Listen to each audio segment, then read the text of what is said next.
اللهم صل وسلم وبارك على سيدنا محمد وعلى اله وصحبه اجمعين. بصوا فيديو سريع كده لان فيديوهات الروتينات الطويله مش عارفه ليه مش راضيه تنزل. ففيديو سريع كده عن خلطه حلوه جدا لتنظيف الحوائط. تمام، ايا كانت بقى الاتساخات اللي عندك في الحيطه، الخلطه دي هتبقى حلوه، بتنظف وبتعقم وبتطهر وريحتها كمان حلوه جدا. تمام. معايا هنا دي بخاخه فاضيه، دي كانت بخاخه معطر جو، انا غسلاها كويس. اي بخاخه فاضيه عندك. تمام. هحط فيها كيس من الكلوركس الالوان. تمام، كلوركس الوان يا جماعه، ما تحطيش اي حاجه تانية، يعني ما تحطيش كلور ابيض. كلور ابيض شويه وهيغير معاكي لون الحيطه، يعني هيأثر على لون الدهان، لكن الكلوركس الالوان ده ما بيبقاش فيه اي قلق. تمام، كيس كده من كلوركس الالوان. وهحط كمان معايا هنا حوالي ربع كوباية من الخل الأبيض.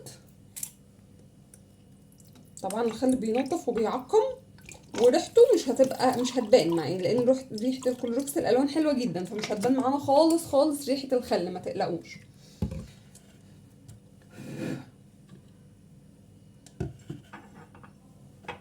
بالراحة كده.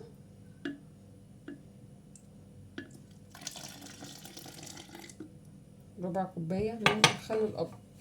ومعايا كمان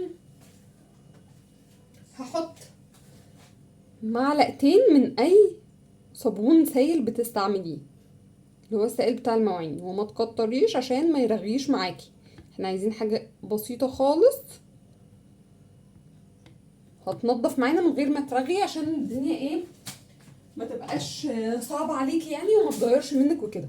تمام. هبدأ بقى ان انا اكمل باقي الازازة عندي مية عادية خالص من الحنفية. يبقى زي ما قلت لكم كيس كلوركس الوان، ربع كوباية من الخل الابيض، ومعلقتين من اي سائل مواعين بتستعمليه. وهبدأ اكمل البخاخة بالمية. ومعايا هنا اي سبونشه بقى جديده كده تبقى نظيفه، يعني متبقيش مستعملاها في مواعين او دهون او كده. وهبدا ان انا ارش على الحيطه ودعكه بالسبونشه دي، وفي ايدي فوطه انشف بيها. بس كده. ما تنسوش بقى تعملوا لايك للفيديو، تشتركوا في القناه لو انتوا اول مره تشوفوني، وما تنسوش تسيبوا لي كومنت حلو كده منكم ليا. وكل سنه وكلكم طيبين وبخير.